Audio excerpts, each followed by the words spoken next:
আসসালামু আলাইকুম। সবাইকে স্বাগত জানাচ্ছি। আমি নাসরুল ইসলাম তন্ময়। শুরুতে বিআরবি কেবল সংবাদ শিরোনাম। বাংলাদেশের সর্বশেষ গুরুত্বপূর্ণ আপডেট সংবাদে আপনাকে স্বাগত। শুরুতেই সংবাদ শিরোনাম, পরে বিস্তারিত। শুরুতেই জানাবো, নতুন দলে অংশ নিতেই পদত্যাগের সিদ্ধান্ত, বললেন নাহিদ ইসলাম।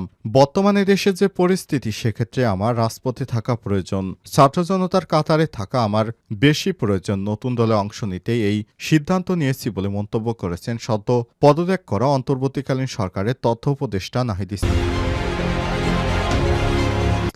এরপর জানাবো, কে হচ্ছেন পরবর্তী তথ্য উপদেষ্টা।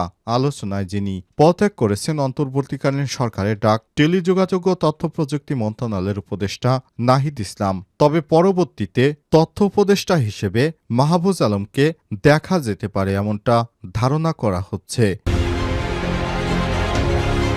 এদিকে সবাই ঐক্যবদ্ধ থাকুন, দুঃসময়ে সেনাবাহিনী আমাদের শক্তি, বললেন বিএনপি মহাসচিব। বিএনপি মহাসচিব মির্জা ফখরুল ইসলাম আলমগীর বলেছেন, বাংলাদেশ সেনাবাহিনী আমাদের শক্তি। সবসময় দেখেছি জাতির দুঃসময় একমাত্র সেনাবাহিনী আমাদের পাশে থেকেছে। সুতরাং সেনাবাহিনীর নির্দেশনায় সবাইকে অনুরোধ করব, আপনারা ঐক্যবদ্ধ থাকুন, কেউ হানাহানি মারামারি করবেন না। জানাবো, সিটি কর্পোরেশন ও পৌরসভার নির্বাচন দ্রুত হওয়া উচিত, বললেন উপদেষ্টা আসিফ। নাগরিক ভোগান্তি কমাতে অন্তত সিটি কর্পোরেশন ও পৌরসভাগুলোর দ্রুত নির্বাচন হওয়া উচিত বলে মত দিয়েছেন অন্তর্বর্তীকালীন সরকারের স্থানীয় সরকার, পল্লী উন্নয়ন ও সমবায় মন্ত্রণালয়ের উপদেষ্টা আসিফ মাহমুদ সজীব ভূঁইয়া। এদিকে কুয়েট শিক্ষার্থীদের হল ত্যাগের নির্দেশ। খোলা প্রকৌশল ও প্রযুক্তি বিশ্ববিদ্যালয় কুয়েটের আবাসিক হলগুলো পরবর্তী নির্দেশ না দেওয়া পর্যন্ত বন্ধ ঘোষণা করেছে কর্তৃপক্ষ। শিক্ষার্থীদেরকে বুধবার ২৬ ফেব্রুয়ারি সকাল ১০টার মধ্যে হল ত্যাগ করার নির্দেশ দেওয়া হয়েছে। এছাড়াও একাডেমিক কার্যক্রম পরবর্তী নির্দেশনা না দেওয়া পর্যন্ত বন্ধ থাকবে। এবং সর্বশেষ জানাবো, চুরির সময় চিনে ফেলায় নারীকে কুপিয়ে হত্যা। নোয়াখালী সদরের জালিয়াল গ্রামে ঘরে ঢুকে চুরি করছিলেন এক যুবক। এ সময় চিনে ফেলায় ওই বাড়ির নারীকে কুপিয়ে হত্যার ঘটনায় আদালতে স্বীকারোক্তিমূলক জবানবন্দি দিয়েছেন আসামি ওবায়দুল হক তারেক। প্রিয় দর্শক, এতক্ষণ শুনছিলেন সংবাদ শিরোনাম, এবারে বিস্তারিত। তবে তার আগে বন্ধুরা, অনুরোধ থাকবে এই সংবাদটিতে একটি লাইক দিন। এই চ্যানেলে আপনি নতুন হয়ে থাকলে আমাদের সংবাদটি দেখতে দেখতে চ্যানেলটি সাবস্ক্রাইব করে রাখুন। কমেন্ট করে বন্ধুরা আপনার মূল্যবান মতামত জানিয়ে দিন আপনি বিশ্বের কোন দেশ থেকে বা বাংলাদেশের কোন স্থান থেকে আমাদের সংবাদটি দেখছেন এবং শুনছেন। এবারে বিস্তারিত। নতুন দলে অংশ নিতে পদত্যাগের সিদ্ধান্ত নাহিদ ইসলাম। বর্তমান দেশের যে পরিস্থিতি, সেক্ষেত্রে আমার রাজপথে থাকা প্রয়োজন, ছাত্র জনতার কাতারে থাকা আমার বেশি প্রয়োজন। নতুন দলে অংশ নিতে এমন সিদ্ধান্ত নিয়েছি বলে মন্তব্য করেছেন সদ্য পদত্যাগ করা অন্তর্বর্তীকালীন সরকারের তথ্য উপদেষ্টা নাহিদ ইসলাম। মঙ্গলবার ২৫ ফেব্রুয়ারি দুপুরে প্রধান উপদেষ্টার বাসভবন যমুনার সামনে এক সংবাদ সম্মেলনে এমন মন্তব্য করেছেন নাহিদ ইসলাম। সদ্য পদত্যাগ করা এই উপদেষ্টা বলেছেন, আমরা যে গণতান্ত্রিক পরিবর্তনের যে আকাঙ্ক্ষা করি, সেই আকাঙ্ক্ষার জন্য এবং অভ্যুত্থানের শক্তিকে একত্রিত করার জন্য আমরা সরকার থেকে পদত্যাগ করেছি।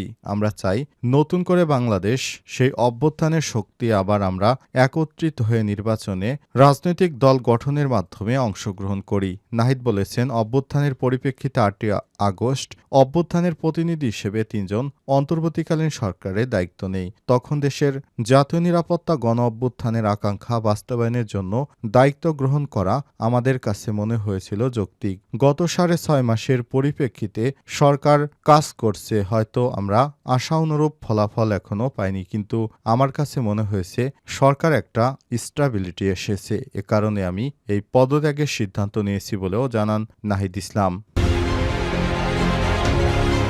কে হচ্ছেন পরবর্তী তথ্য উপদেষ্টা? আলোচনায় যিনি পদত্যাগ করেছেন অন্তর্বর্তীকালীন সরকারের ডাক টেলিযোগাযোগ ও তথ্য প্রযুক্তি মন্ত্রণালয়ের উপদেষ্টা নাহিদ ইসলাম মঙ্গলবার ২৫ ফেব্রুয়ারি দুপুরে রাষ্ট্রীয় অতিথি ভবন যমুনায় গিয়ে প্রধান উপদেষ্টা অধ্যাপক ড.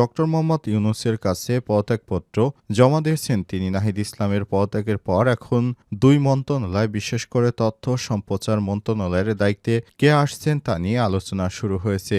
সাধারণত উপদেষ্টার পদ শূন্য হলে তাৎক্ষণিকভাবে যেসব মন্ত্রণালয়ে দায়িত্ব প্রধান উপদেষ্টার কাছে ন্যস্ত হয়। তিনি উপদেষ্টাদের দপ্তর বন্টন করে দেন। সূত্র জানিয়েছে, তথ্য সম্প্রচার মন্ত্রণালয়ের উপদেষ্টা পদে সরকারের আরেক উপদেষ্টা মোহাম্মদ মাহফুজ আলম আসতে পারেন বলে আলোচনা হচ্ছে, তবে চূড়ান্ত সিদ্ধান্ত এখনও জানা যায়নি। প্রসঙ্গত, মাহফুজ আলম গত বছরের 10ই নভেম্বর উপদেষ্টা হিসেবে শপথ নেন, তবে তিনি কোনো মন্ত্রণালয়ের দায়িত্বে ছিলেন না। এর আগে অন্তর্বর্তীকালীন সরকার গঠনের 20 দিনের মাথায় 28 আগস্ট প্রধান উপদেষ্টার বিশেষ সহকারী হিসেবে তাকে নিয়োগ দেওয়া হয়েছিল।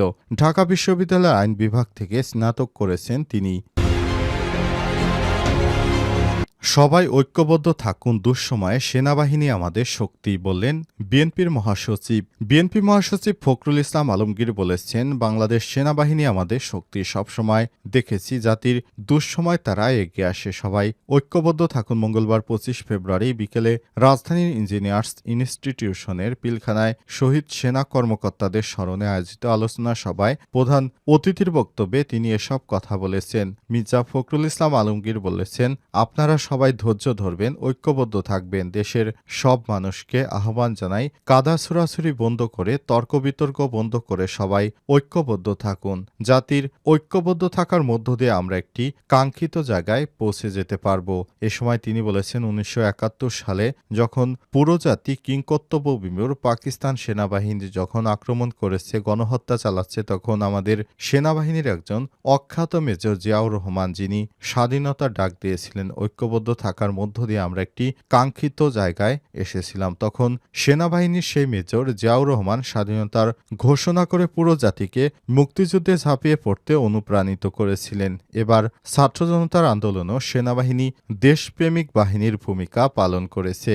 বিএনপির মহাসচিব বলেছেন, অন্তর্বর্তীকালীন সরকারের প্রধানের প্রতি এই আহ্বান জানাতে চাই, আপনি শক্ত হাতে আপনার সরকার পরিচালনা করুন। কেউ যেন এই কথা না বলে আপনি পক্ষপাতিত্ব করছেন। আমি এই কথা শুনতে চাই না, কারণ আপনি অত্যন্ত প্রতিষ্ঠিত বিখ্যাত মানুষ। সারা বিশ্বে আপনার অনেক নাম রয়েছে, আপনি সেটার মর্যাদা রাখবেন, আমরা তা বিশ্বাস করি। এ সময় তিনি বলেছেন, আমরা আশা করব শান্তিপূর্ণ সম্পূর্ণ নিরপেক্ষতা বজায় রেখে যত দ্রুত সম্ভব সংস্কার যেটা ন্যূনতম প্রয়োজন সেটা সম্পূর্ণ করে নির্বাচনে এগিয়ে যান। সুষ্ঠু অবাধ নির্বাচনের মধ্য দিয়ে দেশে স্থিতিশীলতা আসবে, শান্তি এবং ভবিষ্যতের জন্য সমৃদ্ধি আনবেন। এটা আপনার কাছে আমার প্রত্যাশা। সিটি কর্পোরেশন ও পৌরসভার নির্বাচন দ্রুত হওয়া উচিত বলেন উপদেষ্টা আসিফ। নাগরিক ভোগান্তি কমাতে অন্তত সিটি কর্পোরেশন ও পৌরসভাগুলো দ্রুত নির্বাচন হওয়া উচিত বলে মন্তব্য করেছেন অন্তর্বর্তীকালীন সরকারের স্থানীয় সরকার, পল্লী উন্নয়ন ও সমবায় মন্ত্রণালয়ের উপদেষ্টা আসিফ মাহমুদ সজীব ভূঁইয়া। মঙ্গলবার 25 ফেব্রুয়ারি ঢাকার ওসমানী সিটি মিলনায়তনে স্থানীয় সরকার বিভাগ আয়োজিত জাতীয় স্থানীয় সরকার দিবস 2025 উপলক্ষে এক অনুষ্ঠানে প্রধান অতিথির বক্তব্যে উপদেষ্টা আসিফ মাহমুদ সজীব হয়ে সব কথা বলেছেন। উপদেষ্টা বলেছেন, স্থানীয় সরকার বিভাগের সব পর্যায়ে প্রতিষ্ঠানগুলোকে আইন শৃঙ্খলা বাহিনী এবং জনগণকে সঙ্গে নিয়ে উদ্বুদ্ধ বিশৃঙ্খল পরিস্থিতি দূর করতে যথাযথ পদক্ষেপ নিতে হবে। আইন শৃঙ্খলা পরিস্থিতি নিয়ন্ত্রণে অনেক চ্যালেঞ্জ রয়েছে এবং সবার সম্মিলিত প্রচেষ্টায় তা মোকাবেলা করা প্রয়োজন। এ সময় তিনি আরও বলেছেন, নাগরিক ভোগান্তি কমাতে অন্তত সিটি কর্পোরেশন ও পৌরসভাগুলোর দ্রুত নির্বাচন হওয়া অত্যন্ত জরুরি। একই সঙ্গে নাগরিক সেবায় গতিশীলতা আনতে এবং দুর্নীতির বিরুদ্ধে কঠোর ব্যবস্থা নেওয়ার বিষয়ে গুরুত্ব আরোপ করেছেন তিনি। অনুষ্ঠানে বিশেষ অতিথি হিসেবে উপস্থিত ছিলেন স্থানীয় সরকার সংস্কার কমিশনের প্রধান তোফায়েল আহমেদ, স্থানীয় সরকার বিভাগের সচিব মোহাম্মদ নিজামুদ্দিন। সভাপতিত্বে স্বাগত বক্তব্য দেন স্থানীয় সরকার বিভাগের অতিরিক্ত সচিব